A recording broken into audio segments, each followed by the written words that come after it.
So you've got tightness in the hips, yes? Yeah, restricted internal rotation on both sides, Yeah. chronically tight glutes. Yeah. When did it start? For as long as I can remember, but Yeah. a couple of years ago I sort of tore my hamstrings and some gluteal muscles, Yeah. and it's sort of gotten worse from there. Right, okay. And have you had it treated?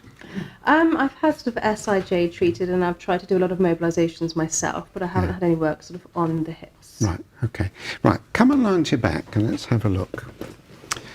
Now, the audience in the studio aren't going to see much of the range of motion here because they're at the wrong angle, but the overhead camera will get it full. Yeah. Hopefully we can put that on the screen perhaps. Right, let's have a look at this one first. Have this bent to 90 degrees. Her internal rotation is limited, no question. And if I push that harder, it doesn't go at all. No. This way, it's reasonably good. So that's pretty well normal. This side, which she said before is the worst, if I try and rotate that, that's all she's got. And I'm not forcing that. It won't do more than that. Okay? I'm holding that, and that doesn't go. This way is normal. So that's reasonably good. If I take hold of the greater trochanter and move that, that's tight. This side, well, there's no movement at all. No.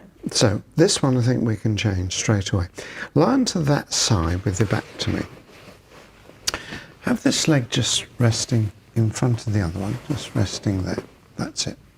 Now, I'm going to give you 3 bangs on the bum. Nice long stance here. So you've kind of got a 90-degree flexion of the hip there, just resting there, and you're at 90 degrees to the femur, more or less. I'm at 90 degrees. That won't work. That won't work. It needs to be 90. Hold the anterior spine, nice long stance, and take a gentle tap forwards. Okay? Is that all right? Yeah. Good. Bit harder. Okay? That's it. And right. Lie onto your back. I haven't done anything else, just done that. Let's see what that's done, because if we're right, that should have immediately made a change. It feels less tight, to be honest. And it's still going, and still going, and still going. Now, I don't know if you can see that. It's a lot more than it was before. Let's see that one. That's pretty good. That should be better. Just try walking up and down on that. See how that feels. Oh, you didn't warn the camera crew about this. No. Rebecca, could you stay this as close to the backdrop as you can for this? Want me to walk behind the couch? No, just as close as you can there. We need to see the bottom half anyway, so. Better or the same? Feels like I have more extension available when I'm like striding.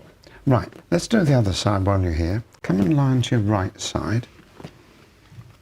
Yeah, take that out. Sorry, no, it's attached. Fine, okay. Now, this time you get a chance to see this again. Holding the anterior spine, forwards on the greater trochanter, and I haven't done anything else. Normally I'm doing soft tissue, articulation, so taking that forwards. Forward. A bit hard. Turn on your back again. Let's see what that's doing.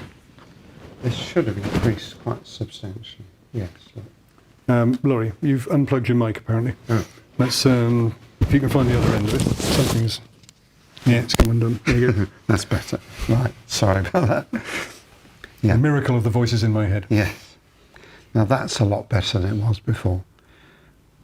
And that should do you a lot of good. So, when I said that I missed a trick with the title for this show, I said we were going to talk about forced thrusts and smacking your patient's bottoms. Yeah. And there's an element of seriousness in that, Yeah. because when you describe to your patient what you're going to do, it's very easy to be a bit facetious about a technique like this. And, you know, I have done this. I've said, I'm just going to smack you on the bottom a few times. Now, that's with most patients, you get away with that, but you only need one.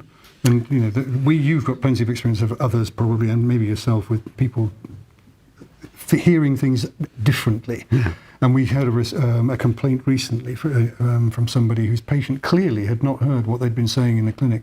So you need to be, I think, with a technique like this, because it's quite a weird technique, isn't it, Rebecca? You need to be quite clear about what you're doing, why you're going to do it, and not joke about it.